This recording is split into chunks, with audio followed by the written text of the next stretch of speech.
Hello lovelies, welcome back to my channel. On today's video I'll be showing you how to make this A-line dress with an open back. We'll be drafting it, then sewing it together.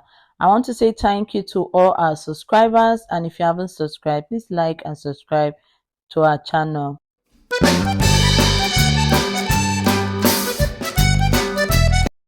To make this dress, I'll be using 3 yards of silk fabric, and this is the zipper for the bottom part of the dress. So I'm going to keep the fabric and the zip aside, and we'll be working on our pattern. So for the pattern, I went ahead and I just draw out the outline, and I use my pencil for it. So we're using the marker to make it more pronounced. So I draft the armhole, the shoulder, and also mark out the chest line, the bust line, and the waistline. Then go down and mark the gown length. It's an A-line dress, okay, on the front and also on the back. So you mark it and you are going to start inserting your measurement. So on the chest line, you mark your bust measurement. So you divide your bust by 4. Whatever you have, you mark it, and also add your 1.5 inch sewing allowance. So that was what I used. And you do the same thing for your waist. You mark your waist and divide it by 4, then add 1.5 inch for sewing allowance. Okay, so I'm going to connect the waist to the chest line. After connecting it, I went ahead and I connected the armhole. I draft the back pattern, okay, so that is what we need. There's no dart or anything for it, so I just decided to connect the armhole, the shoulder, so that it will be more pronounced and you'll be able to see it. Okay, so on the front we are going to minus 0.5 inch when we are done cutting. So after connecting them this way that you can see now, we are now going to work on the A-line shape for the bottom part of the dress. Take your tape and you are going to mark how wide you want the A-line to be. Okay, how wide you want it to be. If you are marking a straight gown, you are just going to mark your round above knee on that area and you are going to insert it. Then whatever you have on your hip, you mark your hip also. Okay, so first you mark your hip, you mark your round above knee, and then you connect it. Okay, so I'm just trying to tell you, in case you want to do a straight gown, but this is not a straight gown, it's an A-line gown. So for the A-line, just mark the length you want it to be. I use 16 to 17 inches for mine, so you can decide on how you want yours to be. So after marking it on the gown length, I went ahead to connect it, but I'll be using my other ruler to connect it. So connect it down. Okay, so you connect it to the part you want it to stop. So after I marked it, I found out that it was too wide and I don't want it to be way wider, so I had to take out like 2 inches from it. After marking it, connect it. Okay, you are going to connect it all the way down to your waist with your straight ruler. Okay, so that was what I did for mine. You can make yours wider, you can make it not to be so wide. It all depends on you. After marking it, I use my curve ruler to shape the waist area. So just give it a bit of curve on that waist part, okay, so that it will not be pointed. Then when you are done, you can also make a design. If you don't want it to be too pointed, you come up by 1 inch. It all depends on how you want it to be. So guys, the pattern paper I'm using is smaller than the gown length that I have. So when cutting, I went ahead and I added extra 3 inches to it, okay, because the waist to the gown length was 20 inches. So that is how you are going to mark your gown length. You're going to insert your waist to the gown length. That is what you'll be using. So that was what I did, and I decided to give it a shape, but you can decide as well to not shape it. Okay, so this is it, and let's mark the neckline. So for the neck, the front neckline, you are going to use the wideness of 3 inches and the depth of 2 inches. while for the back the wideness of 3 inches and the depth of 1 inch. So you are going to mark it out and connect the neckline. Since it's an open back, we are going to get the back. So I'm going to come down from the armhole by 2 inches, and also we are going to mark the waistline because we'll be separating it for the back. Okay, so draw a straight line on the waistline, and on your armhole you come down by 2 inches. So that was what I did. On the armhole I came down by 2 inches. If you find out that the part you are marking for the 2 inches is too small, you can make it 3 inches or 4 inches. Then from that part I went to the neckline, that 1 inch on the back, that back neckline, and I use the front neckline as the 1 inch down. So you come down by 1 inch for the back. That is if you are using 2 pattern paper. Okay, if you draft it on front and back. So on that back you come down by 1 inch. So after marking the 1 inch that I needed, which is the front neckline, I'm going to take my ruler and give it a curve all the way down to that 2 inch. So it's going to give that opening for the back. Okay, and we are going to get the back yoke. So you just connect it all the way down to the 2 inch. So it depends on how you want that armhole side to be. If you don't want it to be too small, you can also just take your ruler and mark it so that you'll be able to get what you want. So after doing that, I went ahead and I marked half an inch for sewing allowance. Okay, so just mark it and it has sewing allowance to it. So that's basically what I did, and we've gotten the back yoke and also the bottom part for the back. And that middle part, there's nothing to it, so we have to cut it out. But for the front, cut out the pattern and use this pattern to cut out the front piece. Then you are going to cut out the neckline and also the armhole. So I'll be showing you that as well. So I'm going to mark it now so that I'll be able to know what to do. The front is 1 piece, while the back we are going to cut out 4 pieces, but we are going to remove the middle part of it. So let me cut it now and show you how it looks.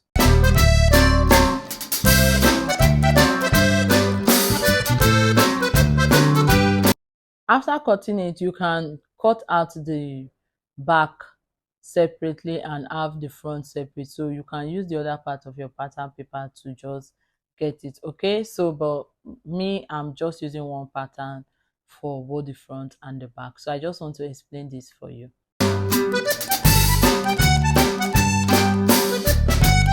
After cutting out the front, I have to remove the middle for the back. Okay, so I'm going to use this now to cut out the back. Place your pattern on the fabric and cut out the back. I've cut out the front, so I'll be showing you the front when I'm done cutting out the back. This is the back piece. After cutting it out, you have to open it up, and remember, when cutting out your back, guys, I forgot to say it earlier, remember to add zipper allowance. Okay, so don't forget to add your zipper allowance for the bottom part, while the upper part just add half an inch so that you'll be able to have your pin or your buttons or whatever you want to use to hook the back together. So this is the back. I'm going to place it so that you'll be able to see what I'm talking about. Can you see it? So this is how it's going to be, and it's going to be up, then the middle part is going to be open. Okay, so this is how we are going to attach it to the front area. This is the front, and what I did was I had to pin it together so that I'll be able to cut out the extra 1 inch on the neckline and also cut out the armhole. So do the same thing for yours. After cutting it out, I'm going to cut out the lining piece for the front. Okay, so you do the same thing for the back. Cut out the lining piece. So but for the back, we are cutting out the upper part and the bottom part in order for me to turn the zipper on the bottom part and also to turn the upper part. Okay, so I'm going to cut out 4 pieces for the back, but for the bottom part, instead of cutting it full, I'm just going to cut it half. So that's what I'm doing. Just watch what I'm doing. It's going to be a bit fast, but watch what I'm doing and do the same thing for yours.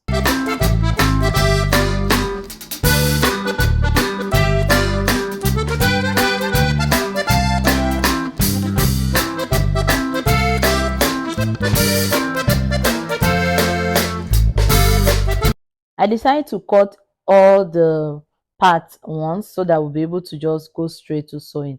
So for the trumpet sleeve, you are going to take your sleeve pattern and you mark. So for the sleeve, I mark out the sleeve that I needed and the length of the sleeve that I needed, and this is what I'm going to do. So you can decide to take the shape from the sleeve curve, that edge part, or you can go ahead and just come down from that upper part of the armhole. You can go and come down from that place by 1 inch, then you start marking. Okay, so I practically marked it, then later I came back and I came down by 1 inch to connect it all the way down to the length, to the wideness of the trumpet sleeve that I needed. Okay, so I came down by 1 inch and I just connected it to it. So you can do the same for yours. And for the wideness, you can use 16 inches, you can use 12 inches, you can use 18 inches, you can also use 20. So it depends on how wide you want that bottom part to be. Okay, so after connecting it, I went ahead and I cut it out, and I'm going to show you how to join all the pieces together.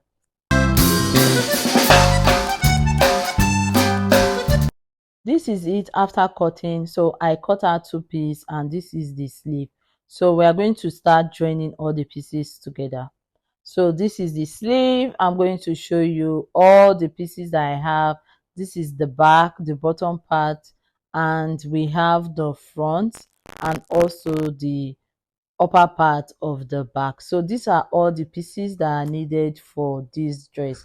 So remember, you cut the front lining piece, that's the upper part, and you're also going to cut for the back, the upper part and the bottom part of the back. Okay, so I have 4 for the upper part of the back and 4 for the bottom part of the back. Then while for the front, you just cut out the neckline, the one you used to turn it. That's basically it, guys. So take the front piece and take the lining piece for the front, and you are going to stitch it round. So you are going to stitch it round, then we are going to take the back. So remember, the back I had to cut out 4, so I make sure that one part is actually longer than the other part, and that was what I did. So the lining piece is shorter while the main piece is longer. So I join it together. You see what I'm doing? That's how you're going to join it. You join the neckline and don't join the shoulder and the armhole. Join the bottom part. So you are joining the neck, the bottom part, and the side. Okay, so you can decide to join the side if you want to, but I'm going to join the side for mine. So you do the same thing for yours. And for the hook, you can take a piece of fabric and stitch it for the hook, or you use elastic. So I use elastic for mine because I'll be attaching buttons to it, so at the back. So that was what I did. So can you see what I'm saying? Just do the same thing. So this is it, guys. I've stitched it up and I went ahead and I've joined it. Can you see it? And I also ironed it. So you take it now and you join the shoulder to shoulder together. Can you see what I'm doing? See it after stitching. See how neat it is. So you join the shoulder to shoulder together and use the front lining piece to turn out the back. Remember, we always use the back lining piece to turn out the front, but this time around we're using the front to turn out the back. So stitch it, and I'm going to show you how it looks when I'm done stitching. This is it after stitching, and this is what we have. I went ahead and I hemmed the lining piece. Okay, so you hem the lining piece and you see how neat it is after you are done stitching. Okay, so just iron it up on your ironing table, and it's time to work on the bottom part of the dress. That's the back part. So I'm going to now stitch it. So this is the elastic that I added, and You can use the fabric or you can use elastic for the hook. So for the bottom part, I had to place the back. Can you see it? Then remember the zipper side, that's the side for the zip. Place it together and attach the lining piece. So you are going to stitch it up and use it to turn out the zipper. Okay, so after placing it this way, I'm going to stitch it up, then I'm going to top stitch on the lining piece. You do the same thing for the other part. Then when you are done, we are going to attach the zip, and we are attaching the zip before joining it to the front. So this is it. I've stitched it up and I've ironed it. Can you see how it looks? It looks so neat. That's basically the reason why we added lining piece to the back. So take your zipper and you are going to now use the zip for the dress. Okay, so insert it.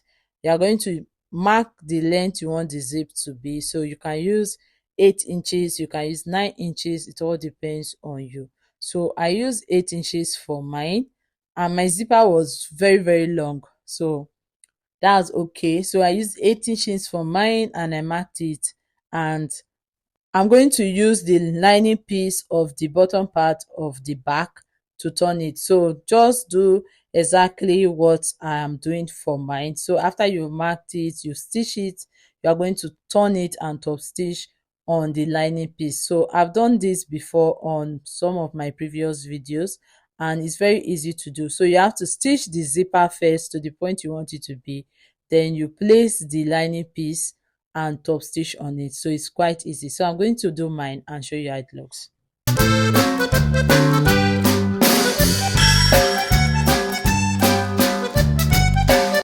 Take the upper part and the sleeve, and you are going to join the sleeve to the upper part of the dress. So I hem the sleeve. After hemming the bottom part of the sleeve, I went ahead and attached it to the upper part of the dress. So you are going to pin it normal way we attach your sleeve to your dress. After pinning it, go ahead and stitch. So you'll be stitching from the hem of the sleeve all the way down to the part the back stop. Okay, so can you see it? Let me just show you what I'm talking about. So you pin it up. After you've pinned it up, now you are going to take it. Can you see the back? And you join it. So take it from the hem. It depends on how you want to start it. You can start from the upper part of the sleeve down to the bottom part of the sleeve. So you can start this way. You see, you stitch it up. So I'm going to pin it.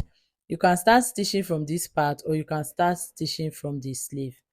I'll be showing you how to join all the other parts because I don't want the video to be too long. It's actually long already. So pin the bottom part of the dress, that's the back, you pin it to the front. So you pin the back side to the front on both sides. And can you see it? After I've attached the zipper and turn it with the lining, you see how neat it is on the inside. So you do the same thing for the other side. Pin it up and stitch. So I'll be stitching it, and I'll be using the measurement that I have. So you divide the waist by 2, then you mark. Okay, so after dividing the waist by 2, I have 15 inches, and I use 16 inches, half inch for ease. So you stitch it up and you iron it when you are done stitching. Okay, so after I've stitched it, I'm going to show you what to do on the side. So for the side, you just have to stitch it or use your interlocking machine to lock that part that is open, and you are going to use hemming gum to seal it. But before I did that, I had to mark it a bit. So I just open it up, notch it on that side, okay, on the waist area, to indicate the part that we are not stitching. So mark it, and I'm going to stitch it and show you how it looks. After stitching, this is how it looks. Can you see it?